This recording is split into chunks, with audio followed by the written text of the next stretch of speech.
제가 초등학교 다닐 적마다 여름방학 때 시골에 있는 사시는 고모님 댁에 가서 지냈습니다.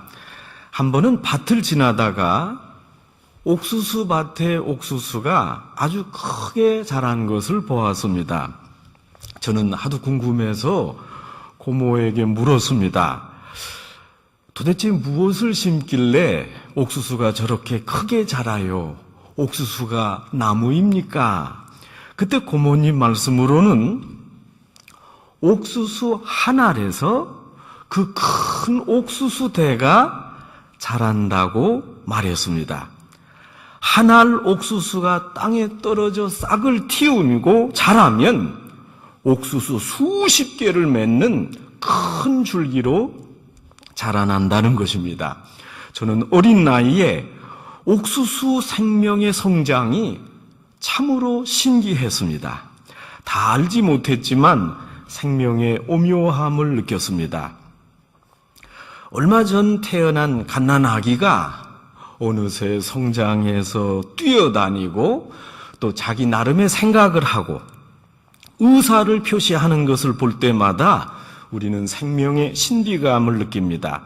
그동안 젖과 우유만 먹었는데 어떻게 저렇게 자랐나 생각하면 그저 신기할 뿐입니다. 우리 자녀를 키우면서 아무 해준 거 없습니다.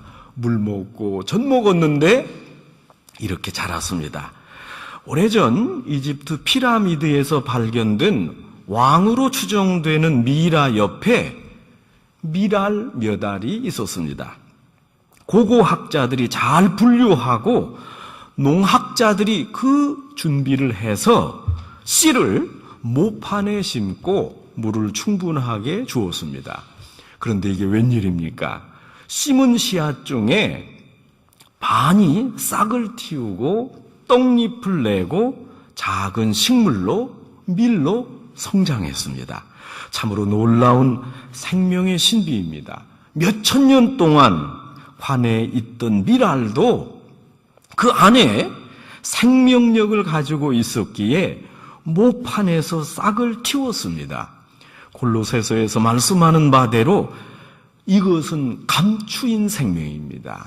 씨가 생명을 감추고 있습니다. 그래서 우리는 씨앗을 볼 때마다 생명이 그 안에 있다 하는 것을 알 수 있습니다. 오늘 성경의 주제는 천국입니다. 예수님께서 천국은 이와 같으니 그런 제목으로 설교하고 있습니다. 설교하는 사람도 주제를 중심으로 초점이 분명하게 전해야 되겠지만 설교를 듣는 사람도 그 초점을 놓치지 말고 주제에 맞게 바르게 들어야 됩니다. 하나님의 말씀의 설교는 주어진 의미의 주제를 떠나서 아무렇게나 진행해서는 안 됩니다. 설교가 만담이 아닙니다. 코미디가 아닙니다. 이 얘기했다가 저 얘기했다가 하면 안 됩니다. 하나님 말씀인데 말씀에 중심이 있고 가르치는 바가 분명해야 됩니다. 그런가 하면 듣는 분들도 그 주제에 맞게 잘 들어야 됩니다. 이처럼 설교는 일방적으로 전달하는 수단만이 아니라 쌍방이 노력해서 얻어지는 합작품입니다. 성도가 듣습니다. 교역자가 전합니다. 예수님 말씀의 주제가 천국이니까 말씀을 듣는 우리도 천국에 초점을 맞추고 성경을 읽어야 합니다. 오늘 천국 설교니까 천국을 생각하면서 설교를 들어야 하겠습니다. 예수님 천국 비유 주제는 이렇습니다. 생명이 성장할 때 처음에는 아주 미미하지만 보이지 않지만 나중에는 놀랍도록 크게 확장되는데 이것이 바로 천국의 내용이다 하는 것입니다. 오늘 본문의 주제 천국, 하나님의 나라는 단순한 교육적 이야기가 아니고 윤리적 강해도 아닙니다. 하나님 나라에 대한 예수님의 궁극적 관심 내용이 오늘 본문에 담겨 있습니다. 하나님 나라에 대한 예수 그리스도 자신의 직접적인 선포입니다. 이것이 하나님의 나라다. 오늘 성경에서 예수님은 천국을 겨자씨 비유로 말씀합니다. 여러분 혹 겨자씨를 보셨습니까? 겨자씨는 배축과의 1년생 혹 2년생의 식물로 그 씨가 맵고 향기로워서 이스라엘 사람들이 양념과 약재로 사용했습니다. 줄기와 잎은 다양한 음식 재료로 쓰였습니다.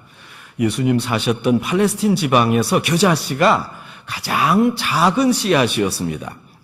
그래서 가장 작은 것을 언급할 때 겨자씨 같다고 했습니다. 여러분 이스라엘 사람의 그 표현 중에 이런 말이 있습니다.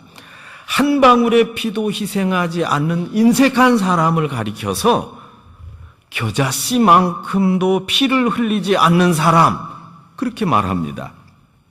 예수님은 겨자씨 비유를 말씀하시면서 두 가지 상대적인 반대 개념을 극적으로 비교하고 있습니다. 그래서 재미있습니다. 이 두 반대 내용이 오늘 비유 내용을 집약시킨 겁니다. 가장 작은 것과 가장 큰 것입니다. 겨자씨가 처음에는 가장 작았는데 시간이 지나면서 큰 식물로 자라났다는 것입니다. 사실 겨자씨는 좁쌀보다 훨씬 작습니다. 마치 먼지와도 같습니다. 제가 이스라엘 성지 순례를 갔을 때 어렵게 그 검정 겨자씨를 얻어서 한국에 가져와서 코팅을 해서 교육용으로 보여주었습니다. 이것이 바로 겨자씨입니다. 아주 작은 겨자씨가 나중에는 보통 1m 정도 되는 오늘 성경의 풀로 설명되어 있습니다. 이전 개역 성경에 보면 나물로 자란다 그렇게 되어 있습니다. 특별한 종류의 겨자씨는 3m까지 자라기도 했습니다. 교회 이런 성장 과정에서 겨자씨의 처음 상태가 아주 작은 것이다. 거기부터 시작된다. 예수님이 강조하고 있습니다. 예수님께서도 마태복음 17장에서 대단히 작은 상태를 말씀하시면서 믿음이 겨자씨만큼만 있어도 하셨습니다. 그런데 이 작은 겨자씨가 얼마만큼 자라느냐 본문에 나와 있습니다. 다 자라면 나무보다도 커졌습니다. 처음에는 풀처럼 조그만 싹이 나와 자랐지만 시간이 지나면서 점점 숲처럼 성장해서 둥그렇게 퍼져서 그 크기가 말을 타고 지나가는 사람조차 볼 수 없을 정도로 크게 자랐습니다. 겨자씨 한 알이 이처럼 큰 숲을 이룹니다. 이 때문에 가장 작은 것이 결과적으로 가장 크게 되었다. 예수님이 표현하셨습니다. 여러분 우리가 숲 같다고 할 때 우리가 보통 생각하는 아름드리 레드우드, 시코이아 그런 나무를 생각하시면 안 됩니다. 크기는 둥그렇게 한 12피트 되는 숲을 이루었습니다. 여러분 그렇다면 오늘 본문에서 예수님이 말씀하는 의도는 무엇입니까? 그 의도는 가장 작은 것이었지만 나중에 크게 자란다는 데 있습니다. 복음의 역사, 여러분 이것은 미미하게 시작이 됩니다. 그러나 나중에는 상상할 수 없는 엄청난 역사를 이룹니다. 이것이 바로 천국의 비밀입니다. 복음의 역사는 처음부터 굉장한 무엇이 있거나 요란하게 떠들면서 시작되는 게 아니라는 사실입니다. 구원의 역사가 그렇고 교회의 역사가 그러합니다. 선교 역사에 또한 그렇습니다. 복음의 역사는 이렇게 겨자씨처럼 조용하게 아주 작게 시작한다 하는 것입니다. 여러분 아주 마을 중에 작은 마을 베들레헴에서 예수님이 태어나시고 나중에 갈릴리에서 활동하시고 또 예루살렘에서 그리고 골고다에서 예수님이 죽으셨습니다. 이 모두가 겨자씨 비유에 해당이 됩니다. 인류 역사 현장을 본다면 그 사건은 하나같이 미미한 겨자씨와 같습니다. 여러분 생각해 보면 예수님께서 공생애 동안 별로 신통치 못한 12제자 데리고 다니면서 가르치신 그 자체도 한심하지 않습니까? 여러분 12제자 중에는 예수님을 배반해서 십자가로 내몰았던 배신자 가룟 유다가 있는가 하면 성미가 급하고 나중에 자기가 어려워지자 나는 예수님을 모릅니다. 나는 예수님과 아무 상관이 없습니다. 부인했던 베드로도 있었습니다. 인간적으로 12제자를 분석하면 한 명도 시원찮은 사람이 없습니다. 모두가 시원찮습니다. 그 중에 가장 지식인이요 똑똑한 사람이라 하면 그나마 가룟 유다입니다. 그래서 그분이 재정을 맡고 또 모든 중요한 일을 담당하지 않았습니까? 그러나 예수님을 떠났습니다. 여러분, 예수님을 목사님이라 할 때 예수님 목회가 성공한 겁니까? 12명 제자 삼아 목회했는데 한 명은 배신해서 예수님을 십자가에 죽으시도록 고발했고 나머지 제자들은 예수님이 십자가에 달리시자 모두 도망갔습니다. 제 살 길을 찾아갔습니다. 기본적인 의리도 없었습니다. 나는 예수와 상관이 없다. 내가 살아야지 하고 도망갔습니다. 참으로 답답한 일입니다. 여러분, 그러나 예수님의 목회는 아주 미미했고 별 영향력이 없어 보였지만 그 안에 생명력이 있었습니다. 이처럼 답답하고 보잘것없는 상황을 예수님이 겨자씨라고 말씀한 것입니다. 여러분, 혹 지내시면서 왜 내게는 이렇게 큰 일이 일어나지 않나? 왜 좀 그럴듯한 역사가 없는가? 예수님 표현대로 지금 겨자씨가 심겨주는 중입니다. 이렇게 작아도 겨자씨에는 생명이 들어있습니다. 성도 여러분, 만일 여러분 앞에 한 줌의 콩과 아주 비싼 금시계가 있다면 여러분은 어느 것을 택하겠습니까? 우리는 쉽게 금시계가 비싸니까 당연히 그걸 택하지 말할 것입니다. 그러나 그것은 교환 가치에 의한 평가일 뿐이고 생명의 차원에 볼 때 한 줌의 콩이 귀하지 않습니까? 만일 어떤 사람이 아무도 살지 않는 외딴 무인도에서 지내게 되면 금시계를 갖겠습니까? 한 줌의 콩을 갖겠습니까? 누가 승자입니까? 금시계는 외딴 섬에서 아무 필요가 없습니다. 혹 시간을 볼 것입니다. 그러나 배터리가 끝나면 시계 역할도 못합니다. 그러나 콩은 가른 밭에 심어 키우면 자라지 않습니까?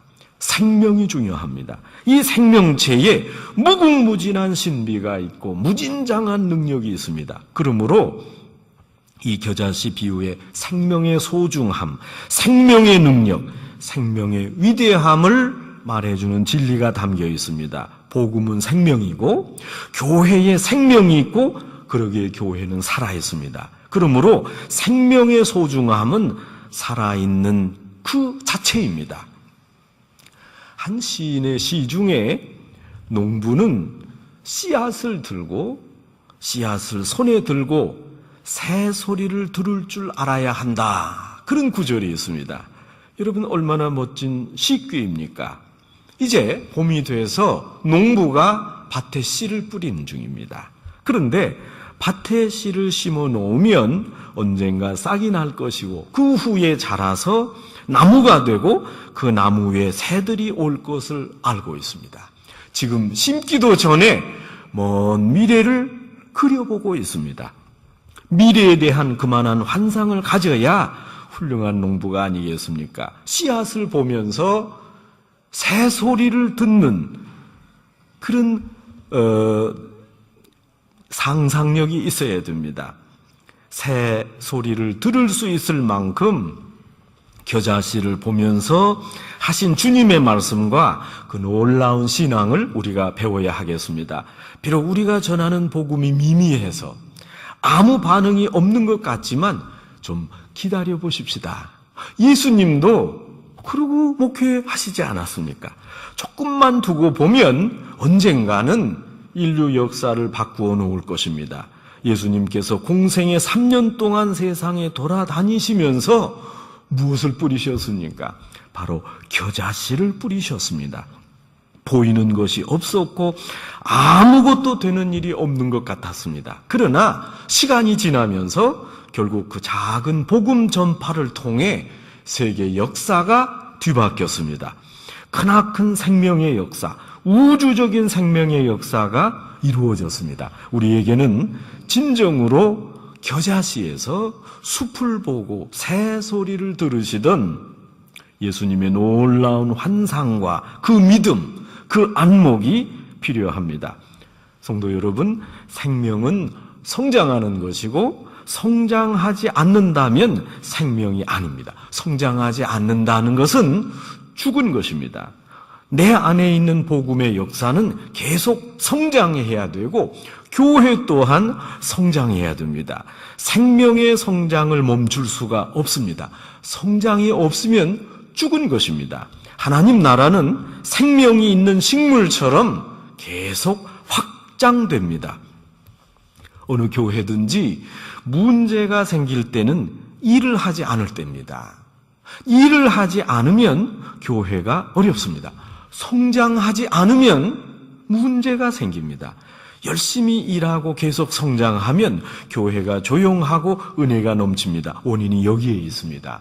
인격이나 지식도 마찬가지이지만 우리의 영적인 생명, 내 안에 있는 복음의 생명의 역사가 계속해서 성장해야 비로소 온전합니다. 심령 속에 뿌려질 때는 미미한 것 같으나 결국 큰 역사로 결과로 나타날 것입니다. 내 자신의 변화는 물론이요, 가정이 변화하고 사회가 변화할 것입니다. 나 스스로의 힘으로 되리라고 생각해서는 안 됩니다.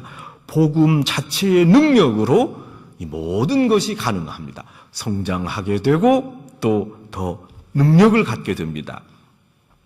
오늘 성경을 보면 이 겨자씨가 우연히 바람에 날려 뿌려진 게 아닙니다. 여러분, 그런 경우가 있지 않습니까?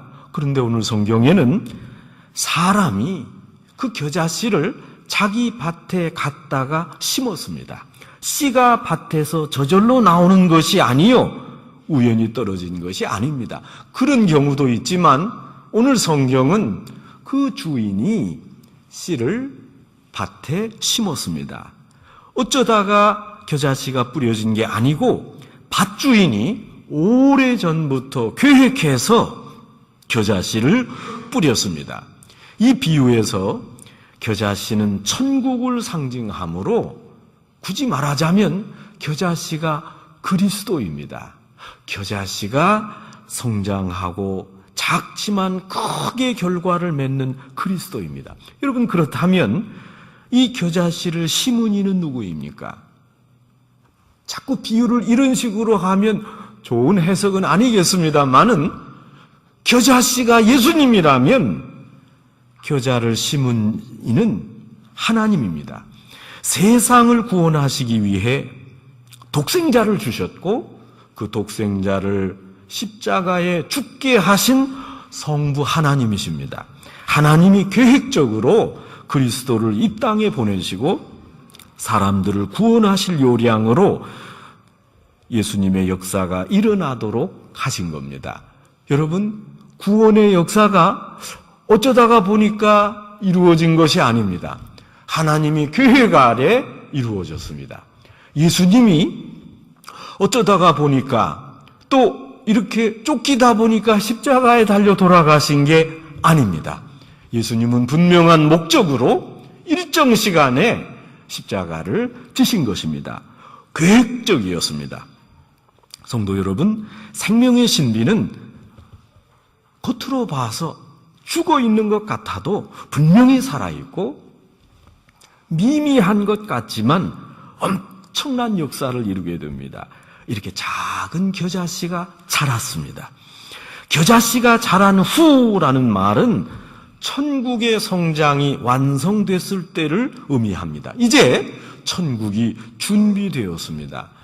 천국에 들어올 사람을 받도록 다 완비됐습니다. 다른 사람들이 이렇게 자란 나무 밑에 그늘로 나오게 됩니다.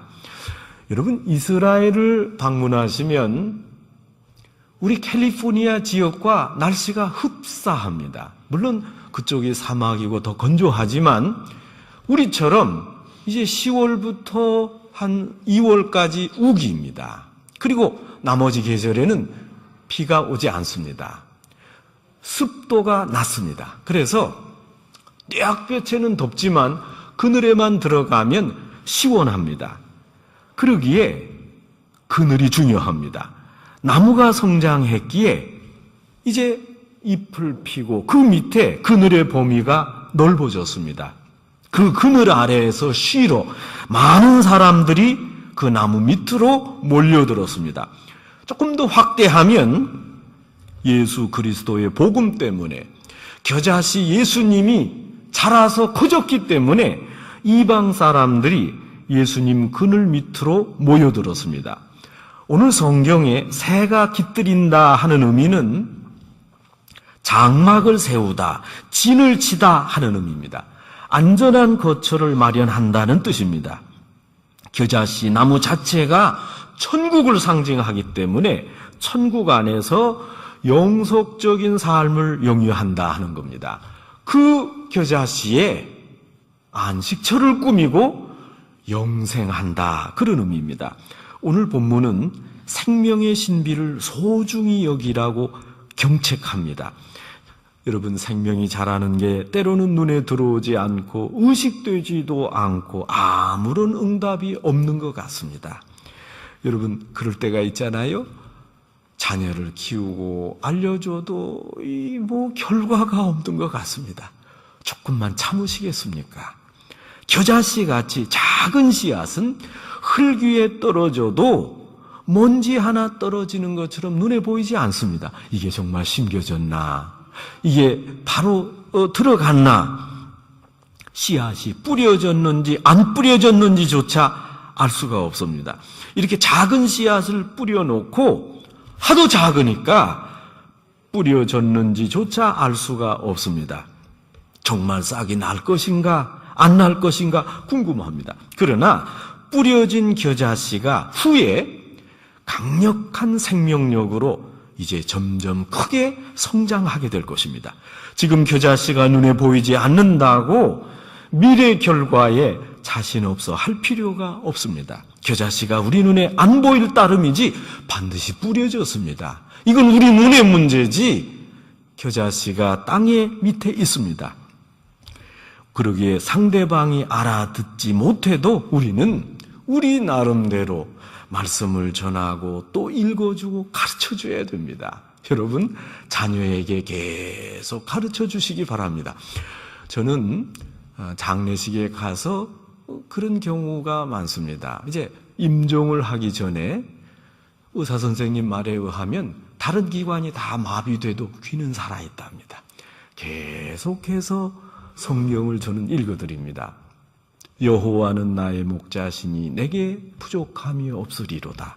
여러분, 자녀에게 혹은 천국을 가시려는 분에게 계속적으로 알려줘야 됩니다. 어쨌든 부지런히 전하면서 우리는 생명 중심의 가치관을 세워가야 됩니다.